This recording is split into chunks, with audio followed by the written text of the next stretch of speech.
G'day YouTube, welcome back to the daily endeavours for the 2nd of June. I'm Jackson. We've got a 15 seal set. As always, there will be timestamps in the description if you just want to skip to one of these in particular. You just want to skip all the other stuff. So this set, it's okay. A little bit of reliance on DLC though for it to be good.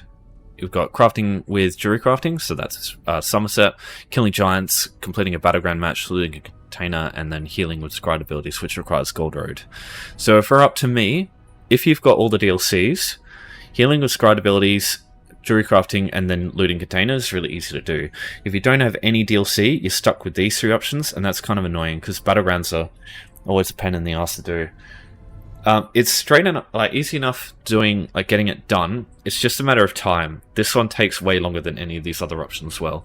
So I'm not going to show you a Battleground, partly because, one, I'm not very good at them.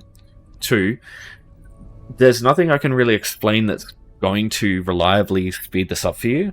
It's going to completely depend on the players that you face, the game mode that you get. Generally, it's going to take no more than 15 minutes, plus the queue time that you're going to have, and sometimes those queue times can be take ages. And in that case, it might be 5 minutes. If one team is really good, it might take all 15 minutes. It's impossible for me to be able to just guarantee you to do this quickly. I will link in the description some stuff you want to watch if you want to learn sort of how PvP works, how to perform better, because I'm not the kind of person who can explain PvP very well. Personally, if I had no DLC, I would just skip this option. I'd just do these two and then call it a day. But it is 15 seals, so it's your call. If you like Battlegrounds, go for it. But yeah, I'm not really the kind of person who specializes in them and can really explain how to do them well. Even then, even if I could, it's never the same twice. I suppose that's why PvP is so enjoyable. Anyway, so we'll go through the other options. I'll start with healing with Scribed abilities. This one, all you need to do is have two things. You need to have just one Scribed ability that heals you in some way, and then something that removes your health. Because if you try and heal yourself with something, nothing will happen. And the reason for that is, it doesn't say, but this should say missing health. So you need to find some way to remove your own health. There's a bunch of ways to do this. The most straightforward way for every class is going to be through the Undaunted skill line. You can get this easily by going to any of 3 taverns. The easiest or the quickest one to get to is in Glenumbra. This way shiny you start with by default. Just go into the Rosy Lion. Where this icon here is, there'll be a tall orc female. She'll have a quest. And if you go talk to her and start that quest, literally just start the quest, you'll get Blood Altar straight away. And what this does is it costs health and put something on the floor. Now, if you can, don't morph this, because both morphs reduce the health cost, which is counterproductive to this, because you want it taking more health. So yeah, keep it unmorphed if you can. The other really good options are siphoning attacks is really good, because this trades health and gives you back stamina and magicka. So what it means is, when you cast your heals that are Scribed heals, they will cost resources. So what you do is you give up. It's like Equilibrium heal spam from Skyrim days. You use Equilibrium to take your health away, but give you magicka, and then you use your magicka to give you back health with healing. So it's just the same thing, except in this case we get sealed, not leveling up of the restoration skill line. So yeah, that's a really good one. And the other one I would recommend is Vampire Blood Frenzy. This thing here, every 2 seconds when it's active, it's like a toggle, it will take off health as well. So what I like to do is use Blood Frenzy alongside siphoning attacks and just healing soul whenever your health is low. So that's my personal preference here. Now, if you want this, you don't have to do much in the Scribing quest line. You do have to do it just a little bit, but there's not all that much that you have to do. So Wield Soul, you need healing, and you need Sage's Remedy. These both come from the Wing of the Indrik, so you get them very quick. So you just need to do second area of Scribing, which is the very first quest for Scribing, and then you need to do the Wing of the Indrik, which is the second one, which you have no choice but to do. You do second area and then Indrik, and then you get to choose the other stuff. Personally, if you can complete the whole quest line, it'll be good. But if not, just go up to Wing of the Wing of the Dragon. That's all you really need. Because Wing of the Dragon, I mean, it's not necessary to do this, but what Wing of the Dragon will do is allow you to get it gives you the ability to get more of this stuff and you can get a signature which gives you resources back when you cast, so you get more resources back. Sage's Remedy is good too, though. But the affix especially, you get Vitality. So when you complete Wing of the Dragon, this one over here, you'll get a Vitality affix script. You get it from Rolka and Reaper's March. Just here, there's like a bunch of boxes behind the Mage's Guild, and there's a little blue scroll on it. Grab that, use it, and that will give you your Vitality. And Vitality gives you Mage Vitality, just increases your healing done, which just makes this faster. So that can help, but the absolute bare minimum you need is Wield Soul with healing, just healing. You can only use Sage's Remedy early on, but yeah, if you've got other stuff, you can use that too. Right, so all I do here, activate Vampirism. Just be careful activating Vampirism's the Frenzy in towns if you're going to do this, just because you can do this as soon as you log in, basically, because this will give you a bounty because it's considered a criminal act. Just be wary of that. Right, so then put your health low, keep casting siphoning attacks or alter until we get about 9,000 HP, and then I cast the heal. And just keep doing that over and over, and that's all you have to do. So yeah, you can see what I mean. You can just do that from anywhere. Now health, I don't know if health recovery counts. I haven't checked that, but it doesn't matter much because healing is way quicker. But yeah, that's all there is to do with this one. Very simple. Right, for today's stuff, both jewelry crafting and looting containers, there's a really good place for this in Cragmorn. If you haven't been to Belkarth before, use house tours, home tours, whatever it is, to get to Elinair Private Arena, which is found here. So just go home tours, browse homes, and just look up Elinair Private Arena. Just travel to someone's Elinair Private Arena, and then just go outside. Just a little bit of a trek to the west, and you'll make it to Belkarth. In the Gem and Flask in Belkarth, you've got two things. You've got a jewelry crafting station over here, where you can do your crafting with Jewelry Endeavor. So all you need to do is just craft pewter rings. That's the absolute basic way to do this. You can do Writs too. Writs is handy because you craft a couple of jewelry pieces and you can get surveys, you can get platings, which is good, allows you to upgrade your other jewelry.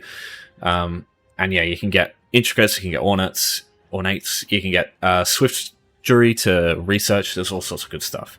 So doing Writs is good. I don't feel like it's worth explaining Writs because there's 1,000 other video guides that do that better than me. I feel like I'm just beating a dead horse. But the only thing is, if you want pewter, just go find some guild stores.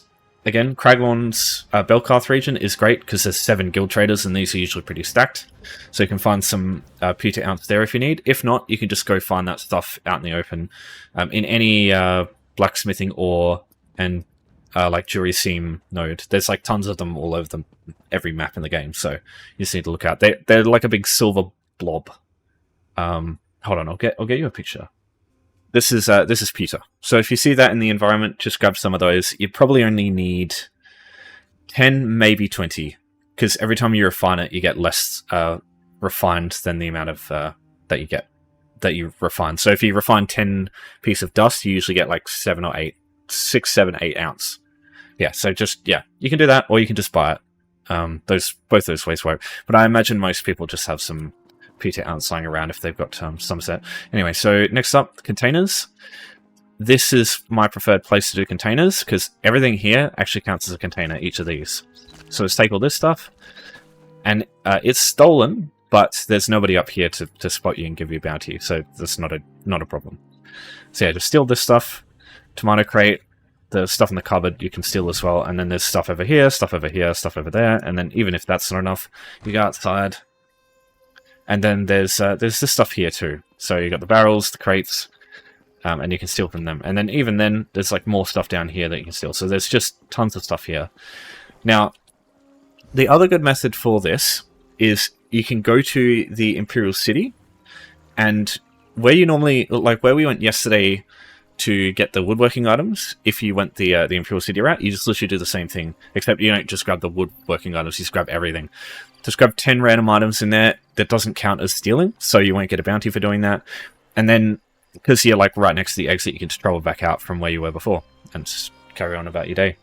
So they're the two ways I would suggest doing this, because literally anything that you can like pick up off the floor, like I think even like food and stuff like that counts as containers.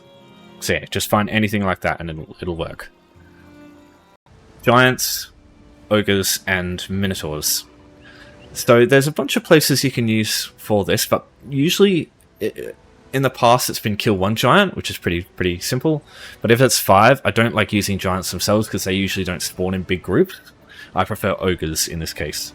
Minotaurs as well, they don't really spawn in big groups. Only ogres do, really. Okay, so I'll just go through all the options.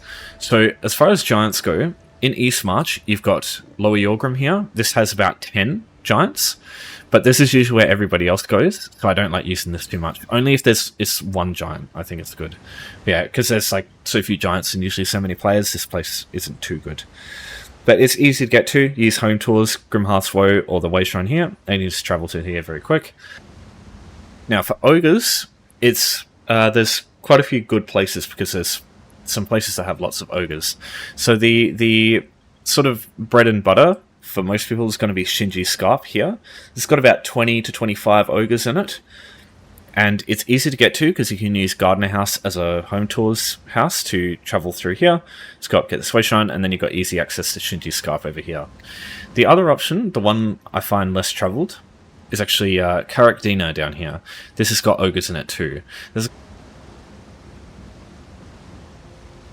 There's a couple of other places in Orsinium, the Mad Ogre's Altar. There's ogres all over the place around here, and then you'll find them in little clumps all over the, like, sort of more towards the icy biome. But it can be hard to find them in big groups. If you have the quest to defeat Mad Ogre's Altar, it will give you all the locations of where the ogres are, so you could use that too. But yeah, I'm just going to show you as an example this one here, correct. Dina, because this one's also easy to get to because there's a house right here you can also use for home tours. Like, home tours, man, it's so bloody helpful. So this is like a node where sometimes a Peter scene can spawn. Just worth mentioning. Because yeah, they have like predetermined spawns. There's another one. And they always... Oh, look at that. There's ogres right there. Look at that. Oh yeah, sorry. Oh wow, these guys are tanky. Yeah, so Duriscenes, they can spawn in place of any like blacksmithing ore node. They both share the same spawn. They're coming to Karakdina. It's like an old alien ruin. One there, and then there's 2 more here. So straight away, and then yeah, you can see another one there, and there's probably a few more around those corners. So you can get this one done quick too. Yeah, there's an ogre there. So that's already 5 as soon as you get in. And then as you can see, they're fucking everywhere. So yeah, just need 5 of these guys, and they're littered all over the dungeon, and that's everything. So yeah. If you have any questions, as always, just let me know. As I mentioned in the warning video a couple of hours ago, the maintenance will be up by the time this video comes out. Sorry about that, nothing I can do. Weekly will be a little bit delayed because I'm just going to be probably busy, but I'll try to make one tonight, probably tomorrow though. But yeah, if I were to choose any of these, this one, just do writs. Writs are really easy. You just do that for a couple of days, and you can get all the rewards for writs. It's really good. WOD bosses, you can just AFK at one WOD boss. It will take a while, but that's a slow but sure way. Or you can go back and forth between different world bosses. Like, for example, in Green Shade, you've got these 2 here that you can just go back and forth across and just do one at a time. And there's other places you can do that sort of thing. But yeah, I'd only really go no more than 2 at a time, because going for 3, sometimes they can die before you get to them. And then versus in the Infinite Archive, you just need 2 complete stages. So it goes a stage, and then a cycle. You get a boss, and then after the boss you get 2 more stages. Gives you another boss, 2 stages, boss, 2 stages. So you'll need to beat the 4 bosses, and then you'll get to stage 9. So it'll take a while. But it'll be quicker than this one, but it'll probably be slower than this one, I think, if you've got a bunch of characters with writs. And arguably, I'd argue it just depends on what you value most. They're both valuable, because if you're going to go 9 stages, you might as well go all the way to Thoat Replicanum, because then you get complete the quest for Infinite Archive and get a bunch of extra archival fortunes. But yeah, that's what I'm going to do in the weekly video when I get there. But yeah, so that's everything. Thanks everyone for watching. Thanks for your support as always. I will see you in the near future. Take care.